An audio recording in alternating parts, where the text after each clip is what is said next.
Hey guys, I'm Dani Castellano, and this is Diet Culture. Nick is with me today while I go on my rants about some weight loss misinformation in the form of this new study that came out that you'll have to stay tuned to hear more about how we can actually help people lose weight. The concern about the rising quote-unquote childhood obesity epidemic due to the pandemic, and really just like poking holes in these things as to why they're not helpful, and some continued concern from the dietetics community about self-labeled anti-dietitians like myself, and just how it seems like we're getting in the way of their agenda of weight management. So, let's get started. Hey, Nick. Hey, Dan. How's it going? I'm good. How are you? I'm doing well. I've had my morning coffee, so I'm ready to go. Nice. I have mine in hand still. The local coffee shop that we like, well, I say I like to go to for coffee, Matt likes to go to for burritos.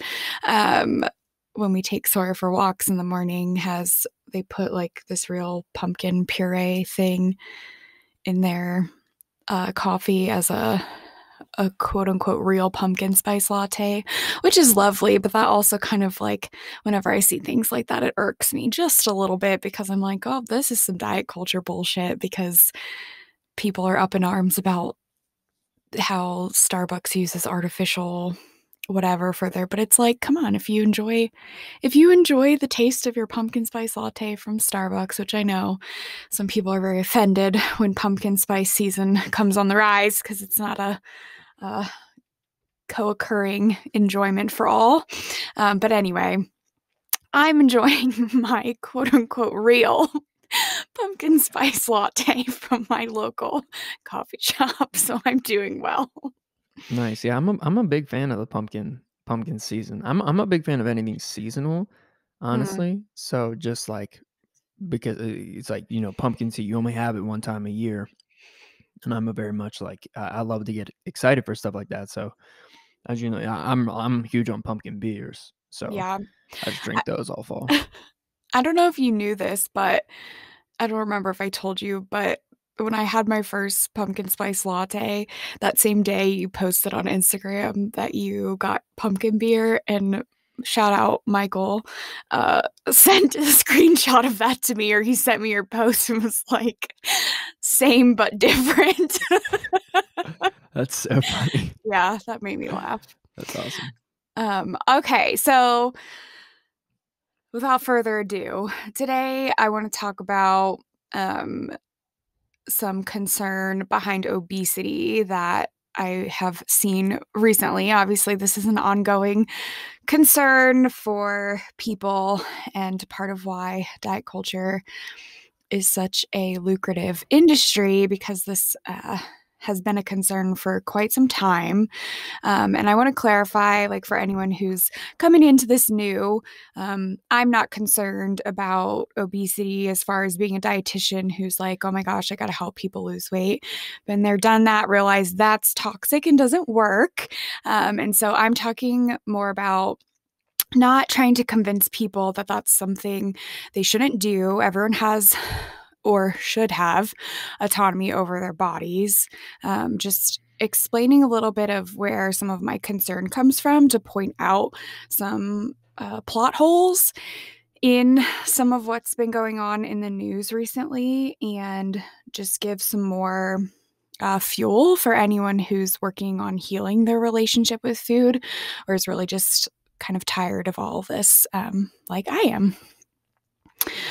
Okay, so a couple of days ago, there was I don't remember which source of information I follow on Instagram, that this popped up from, but it was talking about how childhood obesity is on the rise. Oh, something else I also should say, because I forget sometimes when I use the terms overweight or obese, I'm using them only because those are words that are unfortunately unavoidable in this conversation, because that's what's coming up in these articles and that's what's like clinically, unfortunately, being used to describe someone's body size and fear of co occurring health conditions. But those are not terms that I personally or professionally find useful. So you can pretend you're seeing me with air quotes every time I say this, because I'm probably sitting over here doing that if you're not watching this on our YouTube channel. Okay, so I just searched childhood obesity COVID to see what kind of articles were going to pop up after the one that I had seen on my Instagram page the other day. And I just clicked on one of the top, like several that popped up. And this is an article from reason.com, which I don't really know too much about this news source, but I just found it interesting, some of the commentary in here. So I'm just going to quote some things. So before the pandemic, 19.3% of children were considered obese. That figure has now risen to 22.4%, which might not sound like a very dramatic increase, but keep in mind that childhood obesity can have all sorts of lifelong ramifications, from diabetes to heart disease to depression. Nick, what comes to your mind when you hear that paragraph of like what is happening here in this? Actually, it's two sentences. It's not a paragraph. Two sentences that I just read. I mean, nothing comes to mind specifically. It just sounds like, journalism and Yeah, using statistics to. like create fear, like concern. Yeah, there's some fear mongering in there. Yeah, that's And exactly what. I mean, my favorite, the typical lifelong ramifications, like nothing like too specific. We're just gonna drop, Yep. the terminology. But Yeah. anyway, No, I that's exactly my issue with this is that um any article can be written about, like, you could take anything. Like, I always think about blueberries for some reason. I don't know why this is what comes to my mind, but like we could write an article about blueberries and why they're like the best or worst thing for you and just have all these generalizations. And I'm sure that there has been some kind of studies and research done on blueberries and their health impacts. But like the point is that it is very much journalism. So, like, someone is profiting from things like this. And when I Googled this, it's like all of these different news sources are hitting on the same topic, which is very common, something that happens when something of public interest becomes what we're going to talk about next. But, like, that's a very small percentage increase. And because they know that that sounds like a dumb thing to care about, they literally say, which might not sound like something dramatic, but like, let's make it dramatic by reminding everyone that childhood obesity can have, not will have, can have all sorts of lifelong ramifications from these physical conditions or mental conditions. And so there's just some really like horrific and like, for lack of a better term, uneducated uh, commentary throughout the rest of this article, just about like, why are kids packing on the pounds? Like, and then like they're blaming parents ultimately for being like having less money and doing things that are more convenient. So, quote unquote, hence probably lighter on the quinoa kale quotient. So, like, there's just a lot of like nonsense. And I think there's also, when I read this article, it seems like there's almost a little bit of satire like at this coming from it, like in the writing. And that really strikes a nerve for me because this isn't funny. so you're so you're saying, like, you think this person is, like, picking fun. I thought when you were saying satire, they were satirizing their self or, No, like, but you're saying they're, like, picking fun at people who fall victim to any sort of. that is my perception of it, and like I will always be super transparent that I am overly sensitive to anything like this because I'm always on high alert because of what I do for a living as an eating disorder dietitian.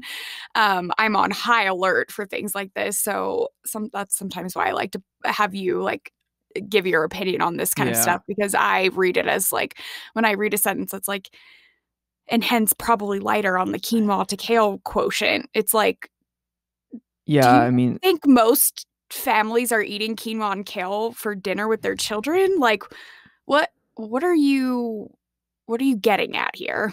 some people missed the, packet of mail for the, Biden-Harris quinoa kale quotient that came last month. No, I mean, that's goofy. I mean, like, is this a BuzzFeed article about, like, the top 8 pop albums of the year, I or. know.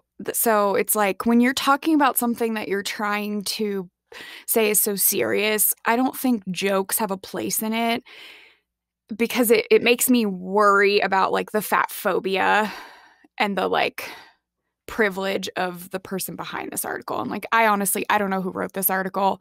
I know nothing about them. I don't even know anything about this website, to be honest. They're just one that I clicked after my like search to get some articles to pop up from this hoopla that's rising right now. Um, but they also talk about how the CDC mentioned the loss of physical activity as an explanation for rising obesity rates.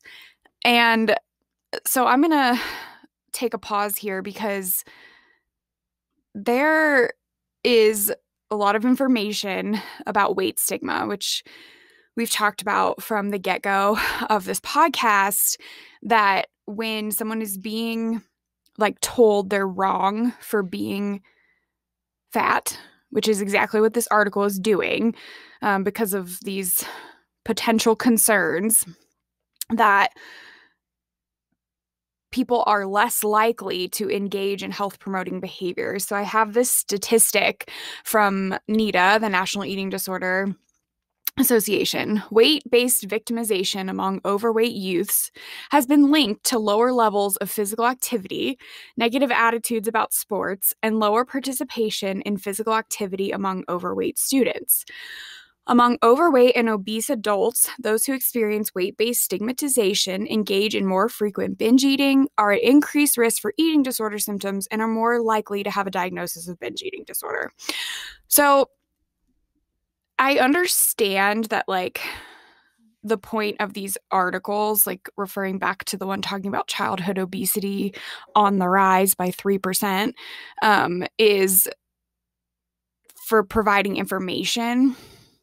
But what's very concerning is that we have this other set of info that we're not talking about when these articles are written. And also, like, we hear that the pandemic is an unprecedented time. Like, how many times have we heard this statement over the past couple of years?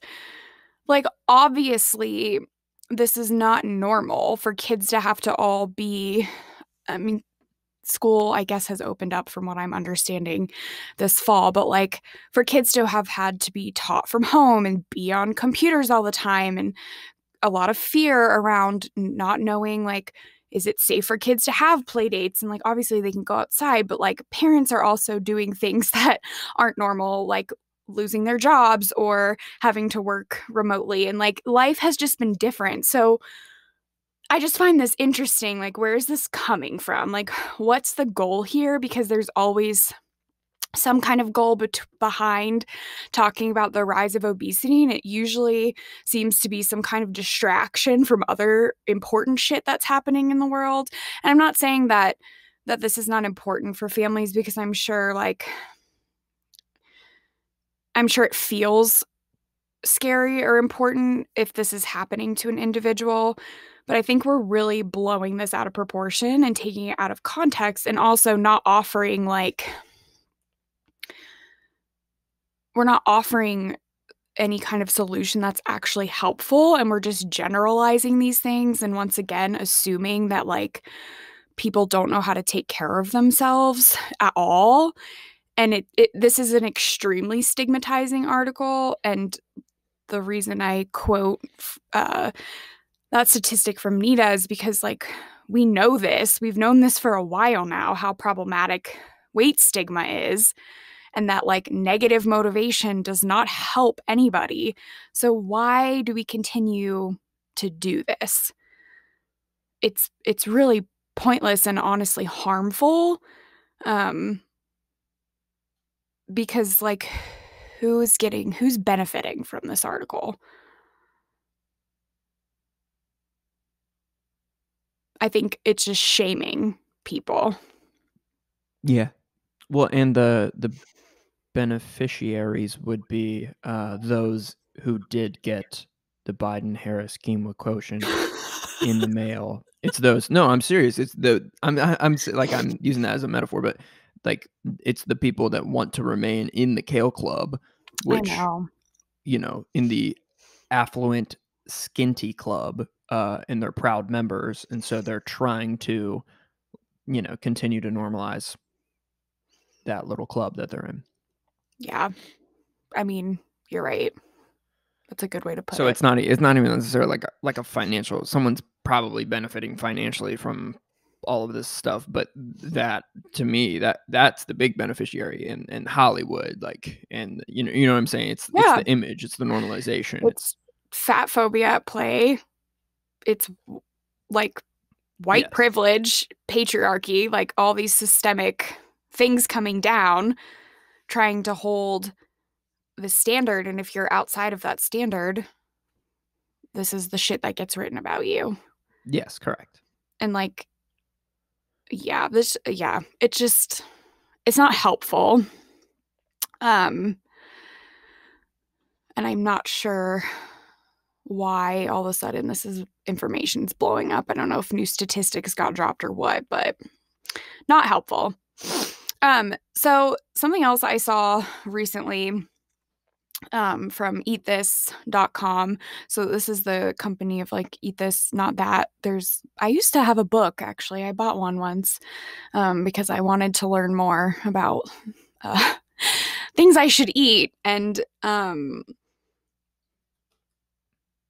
just a quick little thought on that whole concept is that it's probably not actually beneficial to just compare one thing to the other and say oh, I made the healthier choice, because I'm always going to say we have to take a step back and look at overall patterns of consumption. So I find this whole thing a bit problematic as far as actually having a healthy relationship with food.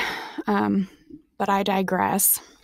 So this article says that this one change can significantly, and significantly is in quotes, which is interesting, boost your weight loss, new study says.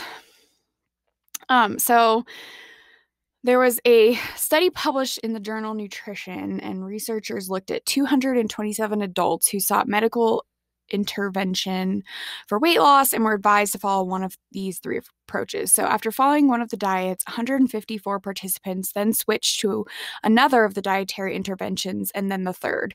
During the intermittent fasting, also called time-restricted eating, they still maintained a low-carb, high-fat plan. So 78% of patients lost about 5% of their body weight when following a single diet, and there was no difference in the amount of weight loss achieved based on diet type. Those who did the 3 plans in succession, however, lost almost double that amount, suggesting that switching up your weight loss strategy could propel you towards your goal more effectively. So the reason I'm bringing this up is, again, this podcast is never about promoting information that could to support weight loss. the thing that really struck me was that for a really long time now, we've been talking about like, oh, diets don't work. You have to implement some kind of lifestyle change. But we're so desperate to shrink bodies at all costs that this study is done saying, actually, don't just change your lifestyle, just do multiple diets in a row. And that's how you're going to lose the most possible weight. And they say more effectively, but like, first of all, this is one isolated study, so that's never a reason to, if there's only one study saying something, that's never a reason to like follow that information. So we need to have it repeated for it to actually be like scientifically backed up. But she goes on, I think this person was quoted was a woman. I'm not sure if yes, it was written by a woman. Okay, so goes on to say that staying on the same diet can be challenging, and this is often a reason that people stop doing it. So that's why it's encouraging to see that these successive diets may have an effect, and it could be easier for many people to switch to a new dietary intervention than stick to one that's long-term. So yeah, this is just wild to me because this goes against everything that we've been saying for the past while in our culture about how you're supposed to be successful with weight loss. But also we know that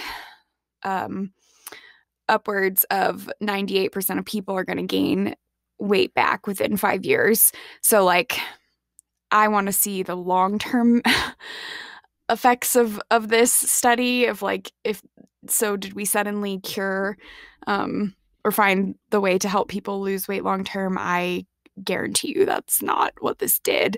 But it seems like there's some desperation going on right now about like people needing to shrink more than ever. And I don't know if this is a response to like we were culturally trying to give people a little bit of slack, a little bit maybe during the like height of the pandemic about things, but also there was a big pull to like be better. So I don't know if this is coming at the end of that of like, oh yeah, like now for real, we've got all this new information and like this is what we need to do to shrink ourselves and like be better. And it goes on the end of this article to talk about how the CDC reports that losing 5 to 10% of body weight can help with blood pressure, blood sugar regulation, and may lower cholesterol.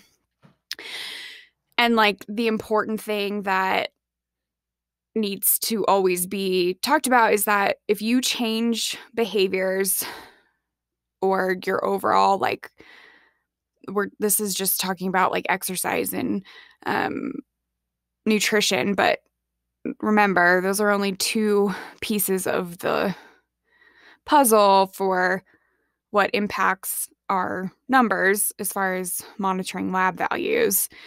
But if you were to change behaviors and your numbers changed, that may come with weight loss, but that does not mean that the weight loss was the thing that changed that. That has not been proven. And so it's really important to remember that when we read articles like this, because this really is fat phobia at work. And when you like add things that talk about lab values, it gets really hard and convoluted.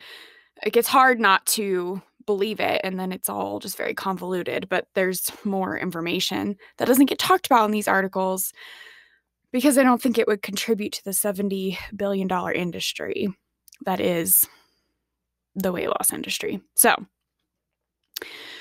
there's just some rampant misinformation that I've been seeing lately that's very concerning. And I just wanted to take a minute or 26 minutes to just poke some holes in these theories about why this isn't something that we need to be jumping on. And like I said, certainly body autonomy if this is something someone wants to approach, but as a eating disorder dietitian, just a health professional in general, like just throwing that out there that this is not a solution to anything, and actually could end up being much more harmful.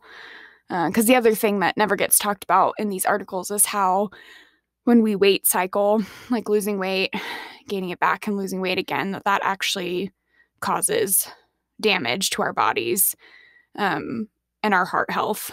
And that doesn't ever get talked about in these kinds of articles because it doesn't go along with the mission of the point they're trying to make. Any questions, comments, or concerns? In 2 years, maybe we can get an article that states that now we need to cycle lifestyle changes. I'm just, I don't know. I don't know. It seems a bit nonsensical to me. Like, it seems obvious. Like, if you never eat ever again, it is more likely than not that your body will decrease in weight. I think I feel comfortable saying that statement. I'm not sure if there's science backing me up there, but like, Well, I think I don't know. It's going to work at first for the majority of people. And that's why you have to keep changing things up, is because we don't actually have the abilities to decide what our body needs to weigh. Like, because we wrote a number down on a scale 200 years ago that a mathematician made up. Like, it just doesn't work like that.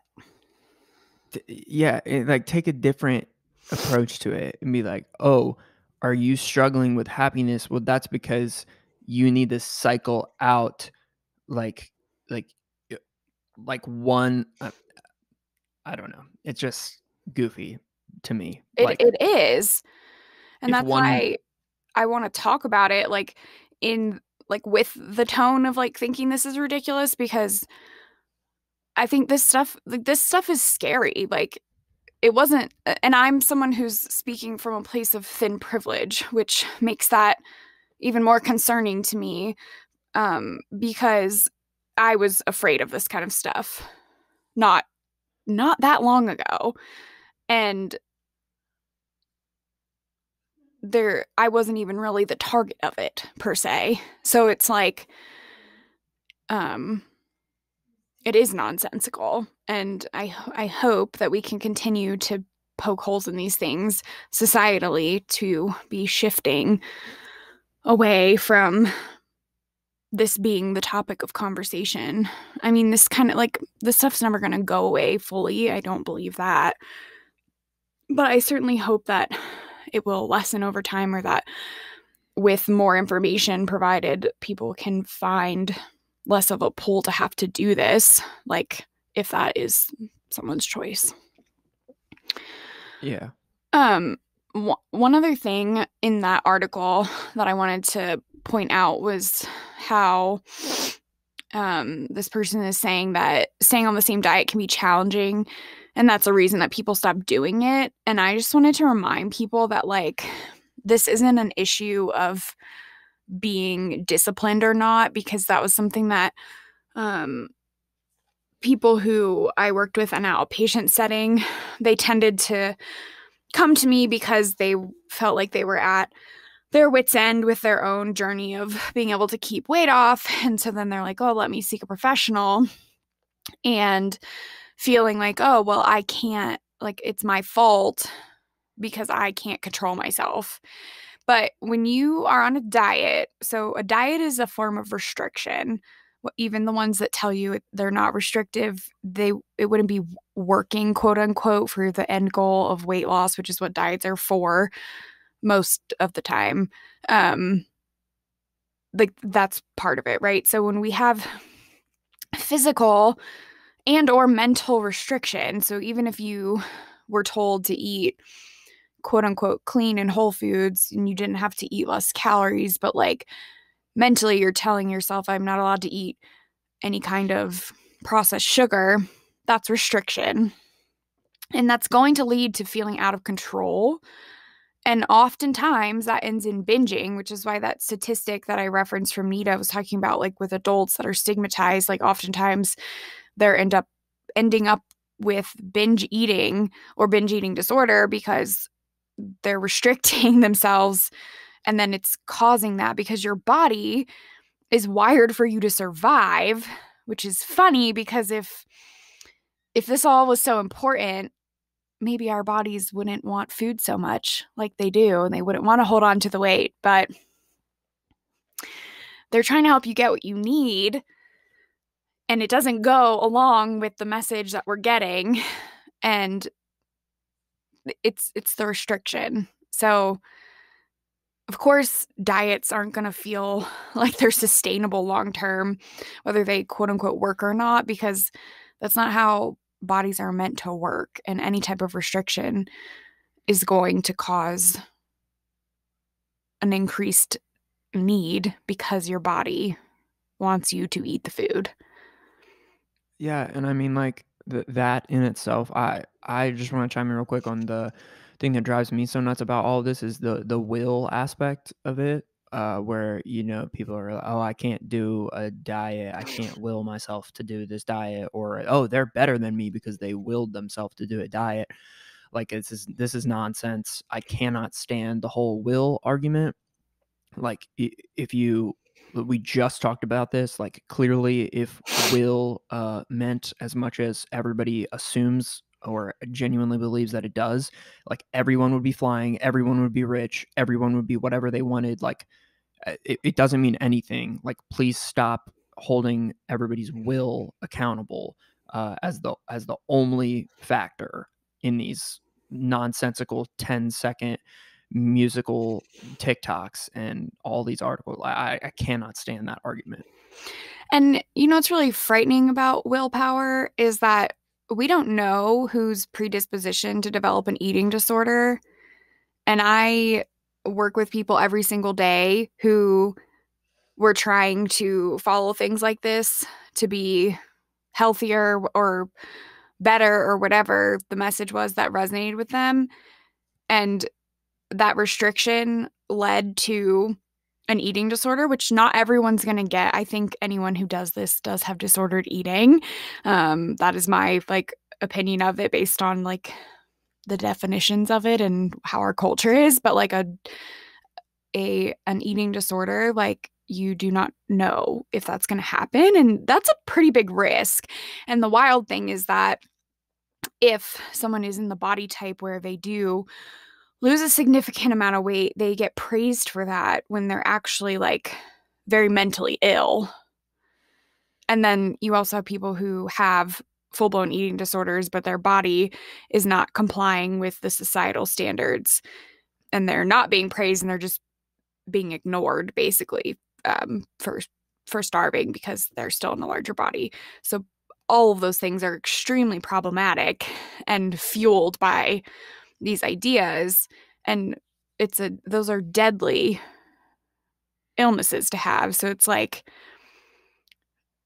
we care so much about I know it's because it's the discrepancy in the numbers of this, and what we're saying causes people to die of different diseases, but it's very concerning. And that's not me trying to fearmonger.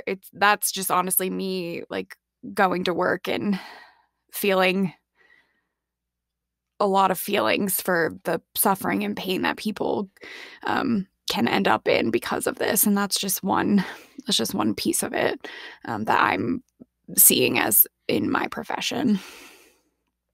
But yeah, fuck willpower. That drives me nuts too. Um, so a couple other things that came to my mind in putting together this episode. I don't even know how I ended up. Sometimes I'm just on a thought process, and I don't even know why I threw these things in here. But I think I was Googling what some recent information on the weight stigma talk to see kind of some stuff that's coming up in with dietitians. So there's this today's dietitian is a place for information that I used to refer people to all the time because it's written by dietitians. But once I realized how fat phobic the majority of my field is, there's definitely a lot of issues with these articles. But the one that I pulled up,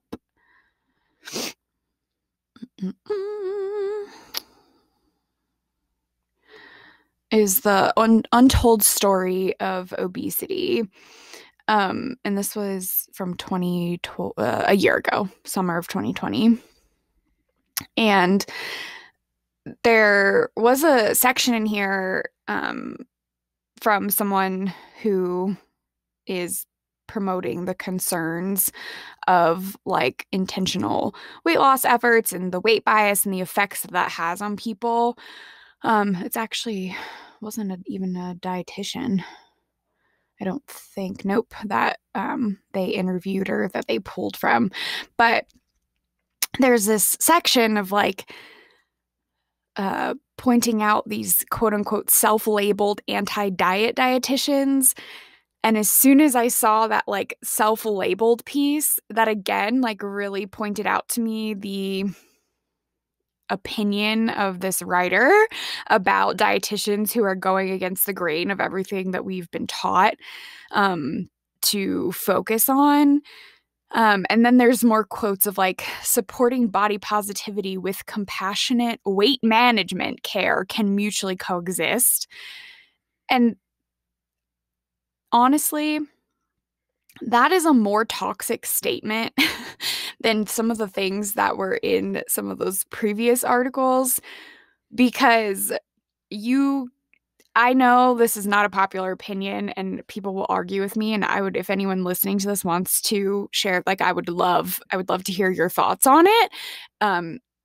As long as I certainly will not support any type of fat phobia like within my show, but if you're body positive and also trying to lose weight, how can you be promoting healing and connection with the thing that you're saying is wrong and needs to change? Like, it just doesn't, there's no Venn diagram in which there's a centerpiece that connects for these two things. Like, they are not. The centerpiece is self-detriment. Okay, so like where they connect in a cohesive manner that's going to actually promote forward progress is what I mean. Yeah. Oh my gosh, I think that's a good imagery though for this episode. But just like that, it's disheartening for me, but like I know that I don't think that dietitians come out of school or out of the womb or wherever they come from wanting to be harmful. I certainly don't think that, but I'm very much an other type of dietitian, and they're clearly being like called out in this article. And so it says it's important for dietitians to understand that in someone with obesity, the body's natural response to weight loss is to put the weight back on. That's why weight management appears to be a constant tug of war and requires continued care. If that is not like pulling the rug out from underneath somebody's like top secret mission to continue making money from people, I don't know what is, because yes, we freaking know that weight management, like it shouldn't be management. Like, let's take all of this wonderful information we have about intuitive eating and like healing and like the things that we know can actually help people live like more fulfilling and like if you want to pursue healthy lives, but like this is not what's up. It doesn't need to be a tug of war, but it will be, because biologically we're fighting against something that we don't have an answer to, and we don't need an answer to it, because this is all a bunch of made up shit because we're fat phobic as a society. It's just very like telling. It's like, duh. Yeah. No, speaking of duh, I was really fond of self-labeled anti-diet dietitian, because like is it the same group of people that pass out the Kamala Harris kale quotient ratio that give out you're an anti-diet dietitian, now you're certified? Like, is there a big certification for that? Anti-diet dietitians, it's kind of against the grain right now. Yeah, I mean, actually, like, you can become an intuitive eating Yes. dietitian or like a certified eating disorder registered dietitian, but both of those things require like an additional chunk of money and your time that you have to have privileges to be able to actually pursue. So it's real shitty to say that somebody that actually like has done some research and unlearned some shit and wants to help people in a different way, they're suddenly self-labeled as this, even though we still hold the same credential as these other people, but because we're using a different set of statistics and research and human integrity, that we suddenly have self-labeled ourselves, just like someone would say, like a self-labeled nutritionist. It's actually Yes, quite that's like offensive, to be that's what honest. they're trying to get you with, and it's like, I think it's leaps and bounds different, and that's like, it's absolutely unfair, but anywho. Yeah. So really, like, I'll repeat that my goal of any of this is not to tell anybody not to pursue weight loss or to not care about it.